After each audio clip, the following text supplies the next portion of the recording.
there is a quiet transformation unfolding in modern relationships, one that many men haven't fully grasped yet. Women over 50 are not retreating from love. They are not bitter, detached, or secretly waiting to be rescued.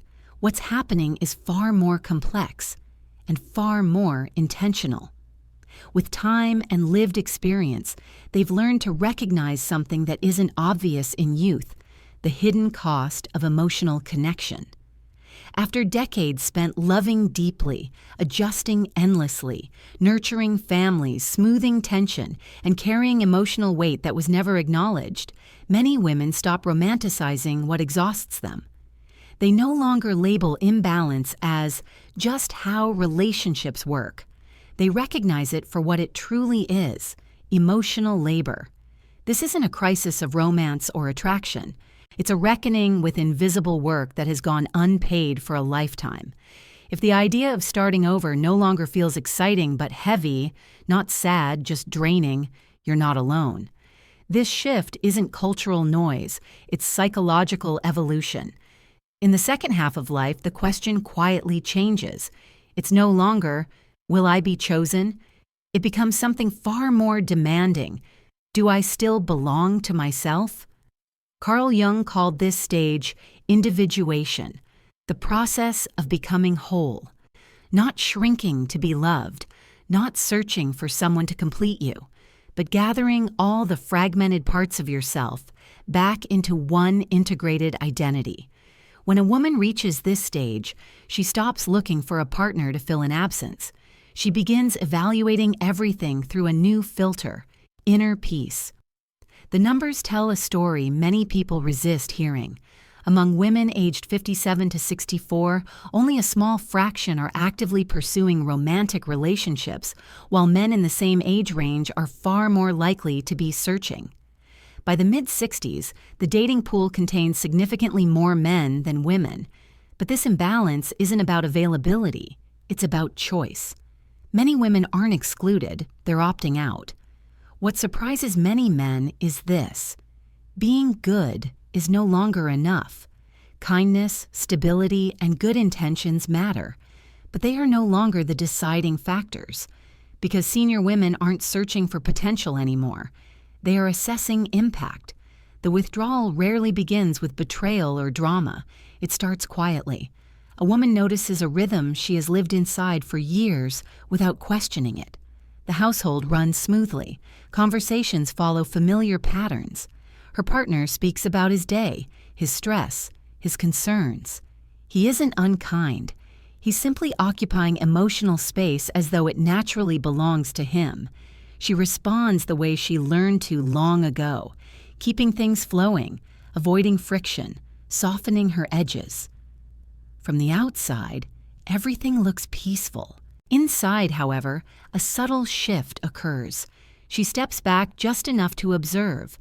That distance is the beginning of awakening. From there, she sees the unspoken agreement that shaped her life. Harmony is maintained when she adapts. When she brings too much of her inner world forward, tension rises. When she stays quiet, everything continues just fine, as though her deepest self was never required. That realization gives rise to a question that has nothing to do with dinner or routines. It's a question of identity. What do I want? Before it's too late. Jung described this as the psyche's turning point. The first half of life rewards adaptation. It celebrates the woman who holds everything together.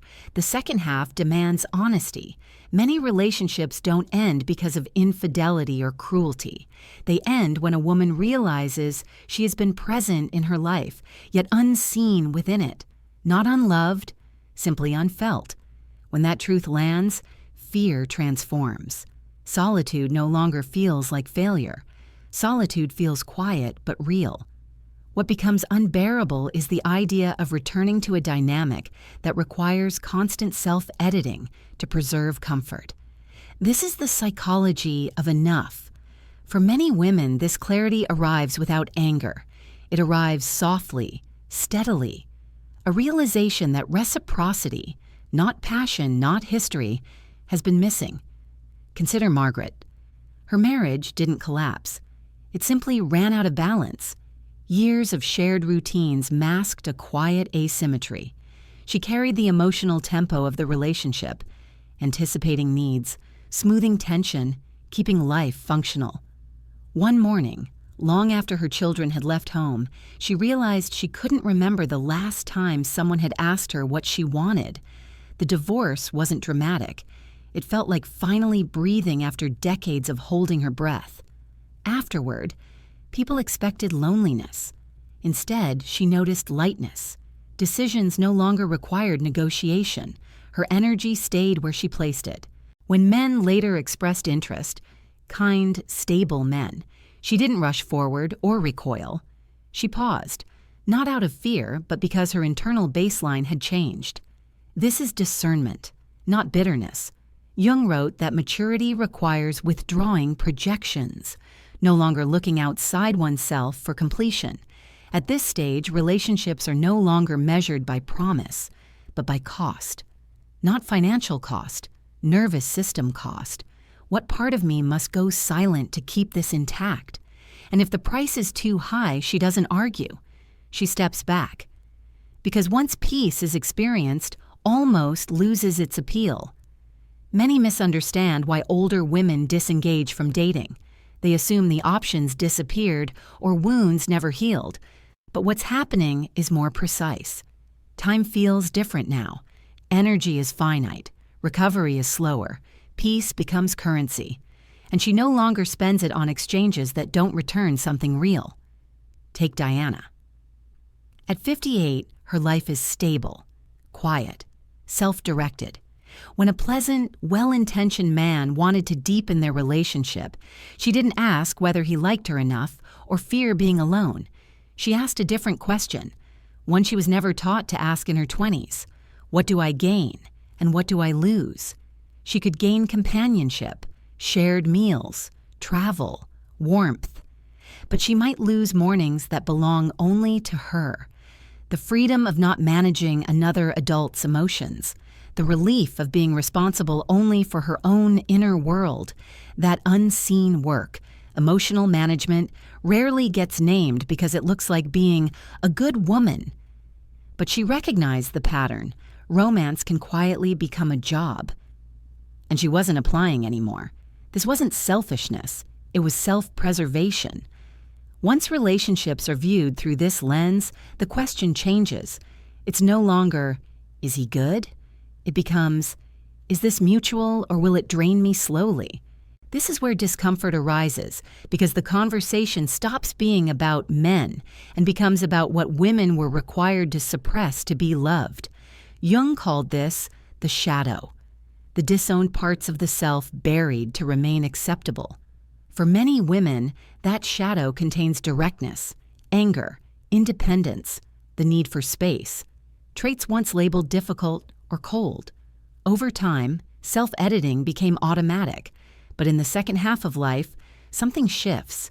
The fear of judgment weakens. The desire to be real outweighs the desire to be chosen. The shadow rises, not to destroy relationships, but to reclaim the self. This is why many women look different after choosing solitude, not brighter, but integrated. They stop rehearsing explanations. They stop shrinking opinions. They choose solitude over self-betrayal because they've already lived the version of life where they slowly disappeared. And when peace arrives, it's unexpected. Quiet, steady, almost shocking, like realizing a constant background noise has finally stopped. Jung would say the soul has turned inward, reclaiming energy once spent on performance. Creativity returns. Friendships deepen. Inner life becomes rich again. This confuses many men.